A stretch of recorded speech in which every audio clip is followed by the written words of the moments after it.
بسم اللہ الرحمن الرحیم یا ایہا الذین آمنوا اتقوا اللہ ولتنظر نفس ما قدمت لغد واتقوا اللہ ان اللہ خبیر بما تعملون۔ اے ایمان والو، اللہ سے ڈرتے رہو اور ہر شخص کو دیکھنا چاہیے کہ اس نے کل یعنی آخرت کے لیے کیا سامان بھیجا ہے، اور ہم پھر کہتے ہیں کہ اللہ سے ڈرتے رہو، بے شک اللہ تمہارے سب اعمال سے خبردار ہے۔ بسم اللہ الرحمن الرحیم، الحمد للہ رب العالمین، والصلاة والسلام على اشرف الانبیاء والمرسلین وعلى آلہ واصحابہ اجمعین ومن تبعہم بإحسان الى یوم الدین۔ قابل صد احترام حضرات شائقین و شائقات سچا پیغام، السلام علیکم ورحمۃ اللہ وبرکاتہ۔ آج کی محفل میراث النبی کے نورانی پروگرام میں آپ کا استقبال ہے۔ اہلا و سہلا مرحبا۔ ہم آپ تمام حضرات و مستورات کا خیر مقدم کرتے ہیں۔ محترم حضرات و خواتین، تعلیم کا آغاز ہو رہا ہے۔ سب سے پہلے آداب تعلیم کا لحاظ کرتے ہوئے تعلیم کی طرف متوجہ ہو جائیں۔ پورے دھیان سے سننا، عمل کی نیت سے سننا اور تبلیغ کی نیت سے سننا، یعنی سنی ہوئی باتیں دوسروں تک پہنچانے کے جذبے سے سننا۔ چند خاص آداب تعلیم ہیں، امید ہے کہ آپ حضرات ان آداب کا ضرور خیال رکھیں گے۔ جزاکم اللہ۔ بسم اللہ الرحمن الرحیم۔ اسلام میں انسانی حقوق۔ اسلام اپنے پیروکاروں کی زندگی کو صرف عبادات، نماز، روزہ، حج، زکوٰۃ، جہاد اور دعوت و تبلیغ تک محدود نہیں رکھتا، بلکہ یہ ہمیں اس راستے پر گامزن ہونے کی ہدایت دیتا ہے جس پر انسانیت کے سب سے عظیم محسن حضرت محمد صلی اللہ علیہ وسلم تھے، جن کی مبارک زندگی ساری انسانیت کے لیے نمونہ اور اسوہ ہے۔ نبی کریم صلی اللہ علیہ وسلم کی حیات طیبہ کا روشن اور مثالی پہلو یہی ہے کہ آپ نے صرف نماز روزے کی تلقین نہیں کی، بلکہ حقوق انسانی کا جامع تصور پیش کیا۔ اس حوالے سے امت کو پیغام دینے کے ساتھ ساتھ عملی میدان میں بھی خود آپ صلی اللہ علیہ وسلم نے کام کیا اور اپنے صحابہ رضی اللہ عنہم کو بھی اس کی تلقین فرمائی۔ اسلام میں نیکی کا جو جامع تصور پیش کیا گیا ہے، اس میں خدمت خلق، حقوق انسانیت، رہن سہن اور معاشرت بھی ایک لازمی حصہ ہے۔ اللہ تعالیٰ فرماتے ہیں، نیکی صرف یہی نہیں کہ آپ لوگ اپنے منہ مشرق اور مغرب کی طرف پھیر لیں، بلکہ اصل نیکی تو یہ ہے کہ کوئی آدمی اللہ پر اور قیامت کے دن پر اور فرشتوں پر اور اللہ تعالیٰ کی کتاب پر اور پیغمبروں پر ایمان لائے، اللہ کی محبت میں اپنا مال رشتہ داروں، یتیموں، محتاجوں، مسافروں، سوال کرنے والے یعنی حقیقی ضرورت مندوں اور غلاموں کی آزادی پر خرچ کرے۔ یہ وہ لوگ ہیں جو نماز قائم کرتے ہیں، زکوٰۃ دیتے ہیں اور جب کوئی وعدہ کریں تو اسے پورا کرتے ہیں، سختی، مصیبت اور جہاد کے وقت صبر کرتے ہیں۔ یہی لوگ سچے ہیں اور یہی لوگ متقی ہیں۔ پرسکون اور اطمینان بخش زندگی گزارنے کے لیے اسلام میں انسانوں کے جذبات اور احساسات کی قدردانی اور باہمی احترام اور رواداری کو قائم کرنے کی قدم قدم پر تاکید کی ہے۔ نیز ہر ایسے عمل سے سختی کے ساتھ منع کیا ہے جس سے انسانی جذبات مجروح ہوتے ہوں اور انسانوں کو معمولی اذیت پہنچتی ہو۔ محترم ناظرین کرام، اس دینی اور ایمانی بیان کو سننے کے دوران ہی اس کو لائک کر دیجئے اور شیئر بھی کر دیجئے تاکہ دوسرے بھی اس سے فائدہ اٹھا سکیں۔ اللہ آپ کو جزائے خیر عطا فرمائے۔ دین اسلام میں انسانیت کو کتنا بڑا مقام دیا گیا ہے، اس کا اندازہ اس بات سے لگایا جا سکتا ہے کہ اسلام نے اپنے ماننے والوں پر تمام انسانوں کے حقوق متعین کر دیے ہیں۔ والدین کے حقوق، اولاد کے حقوق، میاں بیوی کے حقوق، یتیموں کے حقوق، غیر مسلموں کے حقوق، پڑوسیوں کے حقوق، مہمانوں کے حقوق، مسافروں کے حقوق، غرض سبھی کے جملہ حقوق کا تعین کر دیا ہے اور ان کو پورا کرنے کی وصیت کی ہے۔ اگر انسان آپس میں ایک دوسرے کے حقوق ادا نہ کرے تو دنیا میں فساد ضرور برپا ہوگا۔ مثلا بادشاہ اور حاکم اپنے حقوق ادا نہ کریں تو رعایا کی زندگی تکالیف اور مشکلات کا شکار ہو جائے گی۔ شوہر بیوی کے حقوق ادا نہ کرے تو بیوی کی زندگی دنیا ہی میں جہنم بن جائے گی۔ بیوی شوہر کے حقوق ادا نہ کرے تو شوہر کی زندگی کا سکون غارت ہو جائے گا۔ پڑوسی ایک دوسرے کے حقوق ادا نہ کریں تو محبت اور امن کی فضا مقدر ہو جائے گی۔ اسی طرح مسلم غیر مسلموں کے حقوق ادا نہ کریں تو دنیا تعصب اور عناد اور فتنہ و فساد کے جنگل میں تبدیل ہو جائے گا۔ امیر لوگ غریبوں کے حقوق ادا نہ کریں تو غریبوں کی زندگی فاقہ کشی کا شکار ہو جائے گی۔ بالکل اسی طرح ماں باپ اولاد کے حقوق ادا نہ کریں تو اولاد نافرمان، باغی، دین سے دور اور والدین کے لیے مصیبت اور وبال جان بن جائے گی۔ اور اولاد ماں باپ کے حقوق ادا نہ کرے تو ماں باپ کو بڑھاپے میں سہارا اور سکون نہیں ملے گا۔ غرض یہ کہ دنیا میں فساد ہی فساد برپا ہو جائے گا اور امن قائم نہ رہ سکے گا۔ پس امن کو قائم رکھنے کے لیے ضروری ہے کہ تمام انسان ایک دوسرے کے وہ تمام حقوق جو اللہ رب العزت نے لازم کیے ہیں ادا کرتے رہیں۔ یہی اسلام کی اولین تعلیم اور نبی پاک صلی اللہ علیہ وسلم کا مقصد بعثت ہے۔ حالی مرحوم نے اس حوالے سے کیا ہی خوب کہا ہے، یہ پہلا سبق تھا کتاب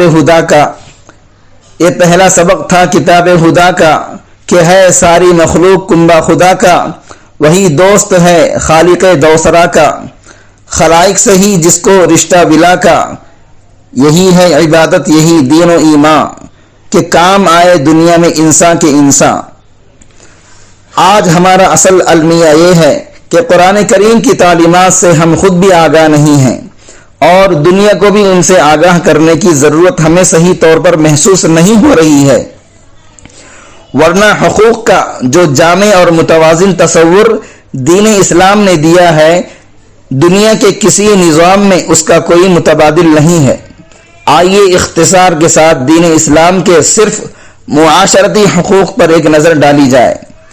جانوروں کا حق، حضور صلی اللہ علیہ وسلم نے ارشاد فرمایا، بنی اسرائیل میں ایک بدکار عورت ایک پیاسے کتے کو پانی پلانے سے جنت میں چلی گئی، جبکہ بنی اسرائیل ہی کی ایک پارسا عورت، متقی عورت، ایک بلی کو محبوس کر کے قید کر کے بھوک پیاس سے مار دینے کی وجہ سے جہنم میں پہنچ گئی۔ انسان کا حق، حضور صلی اللہ علیہ وسلم نے ارشاد فرمایا، کامل مومن وہ ہے جس کی ایذا سے لوگ مامون اور محفوظ ہوں۔ نیز آپ صلی اللہ علیہ وسلم نے یہ بھی فرمایا، بہترین انسان وہ ہے جس سے دوسرے انسانوں کو فائدہ پہنچے۔ مسلمان کا حق، حضور صلی اللہ علیہ وسلم نے ارشاد فرمایا، ایک مسلمان کے دوسرے مسلمان پر 5 حق ہیں۔ نمبر 1، ملاقات ہونے پر سلام کرنا۔ نمبر 2، چھینک آنے پر رحمت کی دعا دینا۔ نمبر 3، بیماری میں عیادت کرنا۔ نمبر 4، مرنے پر جنازے میں شرکت کرنا۔ نمبر 5، جو اپنے کو پسند ہو وہی اپنے مسلمان بھائی کے لیے پسند کرنا۔ مصیبت زدہ، مشکلات کا شکار اور مجبور کا حق، حضور صلی اللہ علیہ وسلم نے فرمایا، جو دنیا میں کسی مصیبت زدہ سے کسی دنیاوی تکلیف اور دنیاوی مصیبت کو دور کر دے یا دور کرنے میں مدد کرے تو اللہ تعالیٰ اس سے قیامت کے دن اخروی مصیبت کو ہٹا دیں گے۔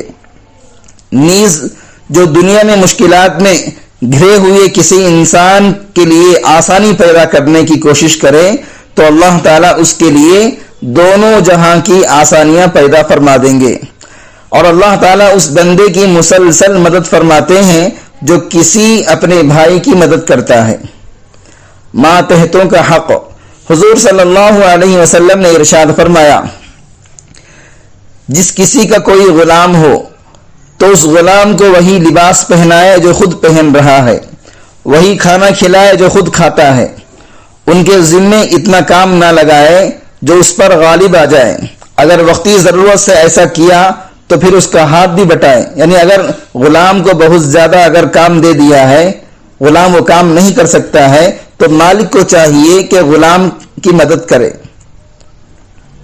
مزید نبی کریم صلی اللہ علیہ وسلم نے فرمایا، جب تم میں سے کسی کا خادم اس کو آگ کی گرمی اور دھوئیں سے بچا کر، یعنی مالک کو آگ کی گرمی اور دھوئیں سے بچا کر مالک کے لیے کھانا تیار کرے تو اس کا ہاتھ پکڑ کر، یعنی غلام کا ہاتھ پکڑ کر، نوکر کا ہاتھ پکڑ کر اپنے ساتھ بٹھا کر کھانا کھلانا ہے، ورنہ کم از کم ایک لقمہ اس کے منہ میں ڈال دینا ہے۔ حضور صلی اللہ علیہ وسلم نے ارشاد فرمایا، پڑوس کے حق کے بارے میں نبی کریم صلی اللہ علیہ وسلم نے فرمایا، وہ آدمی مومن کامل نہیں جو خود سیر ہو کر رات گزارے اور ساتھ میں اس کا پڑوسی بھوکا رہ جائے اور اس کو معلوم بھی ہو۔ مزید نبی کریم صلی اللہ علیہ وسلم نے فرمایا، اللہ کی قسم وہ آدمی مومن نہیں، وہ آدمی مومن نہیں، وہ آدمی مومن نہیں۔ لوگوں نے پوچھا کون مومن نہیں؟ ارشاد فرمایا، جس سے اس کا پڑوسی مامون اور محفوظ نہیں۔ شوہر کا حق، حضور صلی اللہ علیہ وسلم نے ارشاد فرمایا، اگر میں کسی کو غیر اللہ کے سامنے سجدہ کرنے کا حکم دیتا تو بیوی کو شوہر کے آگے سجدہ کرنے کو کہتا، لیکن سجدہ اللہ تعالیٰ ہی کے لیے ہے۔ عورت اللہ تعالیٰ کا حق اس وقت تک پورا ادا نہیں کر سکتی جب تک شوہر کا حق پورا ادا نہیں کرتی۔ بیوی کا حق، حضور صلی اللہ علیہ وسلم نے ارشاد فرمایا، تم میں سے بہتر آدمی وہ ہے جو اپنے گھر والوں کے حق میں بہتر ہو۔ والدین کا حق، حضرت عبداللہ بن مسعود رضی اللہ عنہ سے روایت ہے کہ میں نے رسول اللہ صلی اللہ علیہ وسلم سے پوچھا کہ کون سا عمل افضل ہے؟ آپ صلی اللہ علیہ وسلم نے فرمایا، نمازوں کو اپنی مقررہ اوقات پر پڑھنا۔ میں نے کہا اس کے بعد کون سا؟ آپ صلی اللہ علیہ وسلم نے فرمایا، والدین کے ساتھ حسن سلوک کرنا۔ حضور صلی اللہ علیہ وسلم نے ارشاد فرمایا، جو ہمارے چھوٹوں پر شفقت، بڑوں کی عزت اور علماء کے ساتھ وفا نہ کرے وہ ہم میں سے نہیں ہے۔ نیز آپ صلی اللہ علیہ وسلم نے یہ بھی فرمایا، وہ ہم میں سے نہیں ہے جو ہمارے بڑوں کی عزت، بچوں پر شفقت اور علماء کی تعظیم نہیں کرتا۔ شاگردوں کا استاذ پر حق، شاگردوں پر استاذ کے حق کو ہر ایک جانتا ہے کہ شاگرد پر استاذ کی اطاعت، ادب اور خدمت کرنا لازم ہے۔ اور شاگرد کے حق کے بارے میں حضرت ابو سعید خدری رضی اللہ عنہ سے مروی ہے کہ رسول اللہ صلی اللہ علیہ وسلم نے فرمایا، مشرق کی طرف سے لوگ تمہارے پاس علم سیکھنے کے لیے آئیں گے تو ان کے بارے میں تم مجھ سے خیر کی وصیت لے لو، یعنی تمہیں بھلائی اور خیر کی وصیت کرتا ہوں۔ ابو ہارون کہتے ہیں، چنانچہ جب حضرت ابو سعید خدری رضی اللہ عنہ ہمیں دیکھتے تو فرماتے، حضور صلی اللہ علیہ وسلم کی وصیت کو خوش آمدید، گویا ایک تو آپ صلی اللہ علیہ وسلم کی پیشن گوئی پوری ہوگی اور دوسرا وہ بار بار احساس دلاتے کہ میں آپ کی وصیت پر عمل پیرا ہوں۔ عوام کا حکمرانوں پر حق، رسول اللہ صلی اللہ علیہ وسلم نے ارشاد فرمایا، اپنے آنے والے خلیفے کو وصیت کرتا ہوں، اللہ تعالیٰ سے ڈرے، مسلمانوں کے بڑوں کا احترام کرے، چھوٹوں پر شفقت کرے، علماء کی تعظیم کرے، کسی کو تکلیف دے کر ذلیل نہ کرے، ڈرا ڈرا کر کافر نہ بنائے، خصی کر کے نسل کشی نہ کرے، اپنا دروازہ ان کے لیے بند نہ کرے، یہاں تک کہ کمزوروں پر طاقتور ظلم کرنے لگ جائیں۔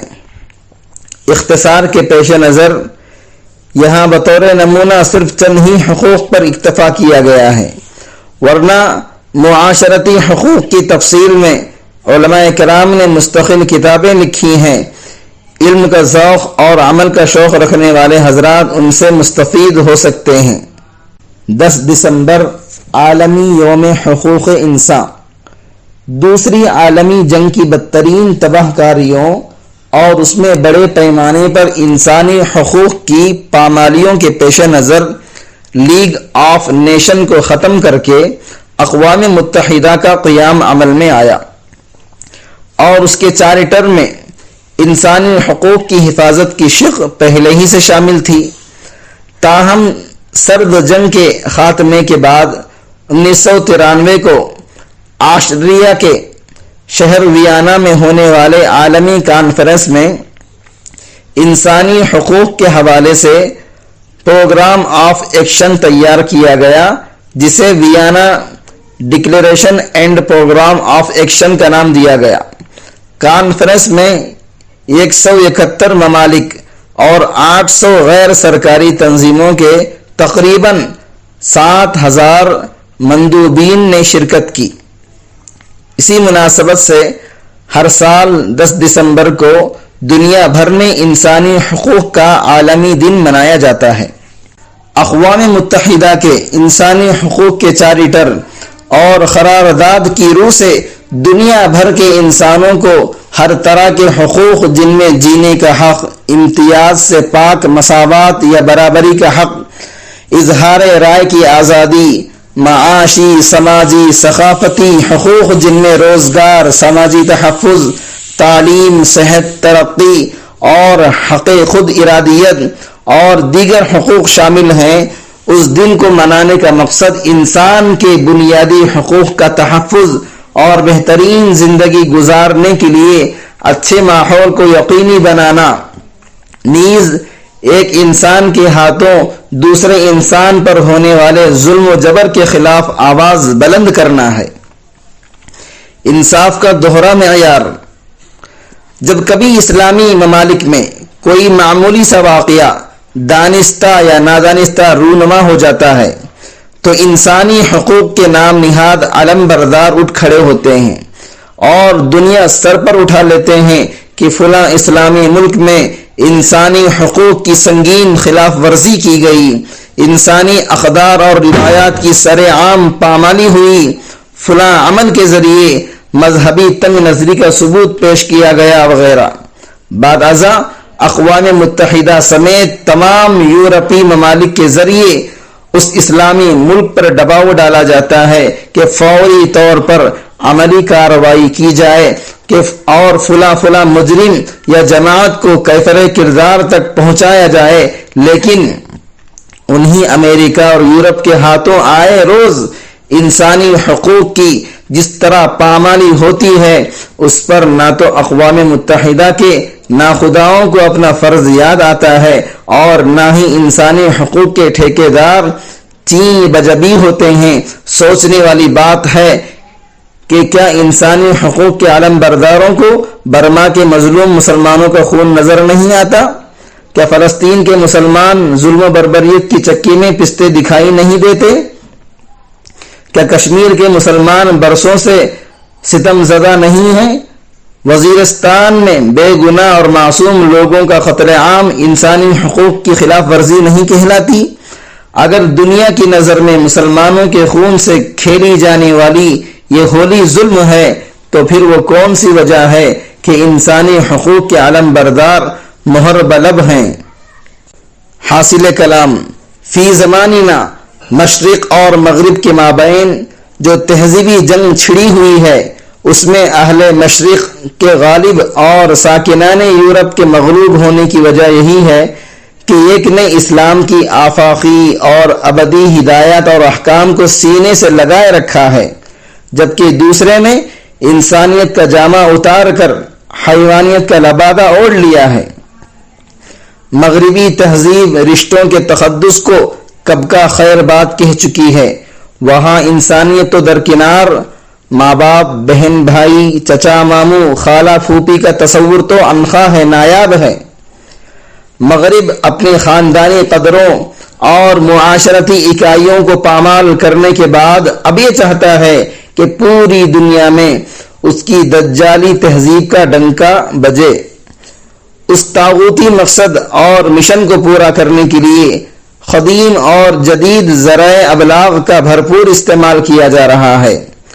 نتیجہ یہ نکل رہا ہے کہ ہماری نئی نسل بڑی تیزی سے اس دلدل میں پھنستی چلی جا رہی ہے، مگر اس حقیقت سے کوئی ہوش مند انکار نہیں کر سکتا کہ ہمارے آج کے اسلامی معاشرے میں رشتوں کا ادب اور احترام، عظمت و محبت بری طرح پامال ہو رہی ہے۔ اولاد ماں باپ کی نافرمان بن چکی ہے، بہن بھائی باہمی حسد اور بغض میں مبتلا ہیں، رشتہ دار ایک دوسرے کو کاٹ کھانے کے لیے دوڑ رہے ہیں۔ اس میں شک و شبہ نہیں کہ سب کچھ احکام دین سے دوری کا نتیجہ ہے۔ اگر ہم ابھی اور اسی وقت یہ عزم و ارادہ کر لیں کہ شریعت مطہرہ کے ہر حکم پر دل و جان سے عمل کریں گے، اللہ رب العالمین کا ڈر اور خوف پیدا کر کے اس کے بتائے ہوئے احکام پر عمل پیرا ہوں گے، تو کوئی وجہ نہیں کہ ہمارے ذہنی اضطراب اور نفسیاتی ہیجان میں کمی واقع نہ ہو اور ہم طاغوتی کھائی میں گرنے سے بچ جائیں۔ ضرورت ہے صرف پختہ نیت اور عزم و حوصلے کی۔ مشکلیں کچھ بھی نہیں عزم جواں کے آگے، مشکلیں کچھ بھی نہیں عزم جواں کے آگے، حوصلے آہنی دیوار گرا دیتے ہیں۔ کفارہ مجلس کی دعا پڑھ لیجئے۔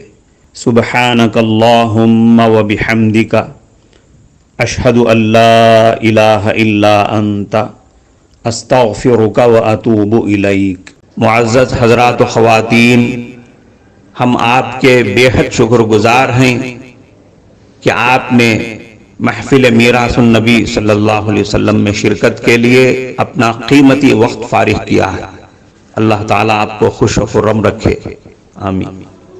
جو حضرات نئے ہیں وہ سچا پیغام چینل کو سبسکرائب کر کے وہاں پر لگی گھنٹی کے نشان کو ضرور دبا دیں تاکہ آپ کو ہمارے ہر ضروری اور مفید پروگرام کی اپڈیٹس ملتی رہیں، اور ہمارا ہر پروگرام لائک کرنے کے ساتھ ساتھ دوسروں کو شیئر بھی کرتے رہیں۔ اس سے آپ کو صدقے کا ثواب ملے گا، کیونکہ حدیث کے مطابق اچھی باتیں پھیلانا صدقہ ہے۔ اللہ تعالیٰ آپ کو خوب جزائے خیر عطا فرمائے۔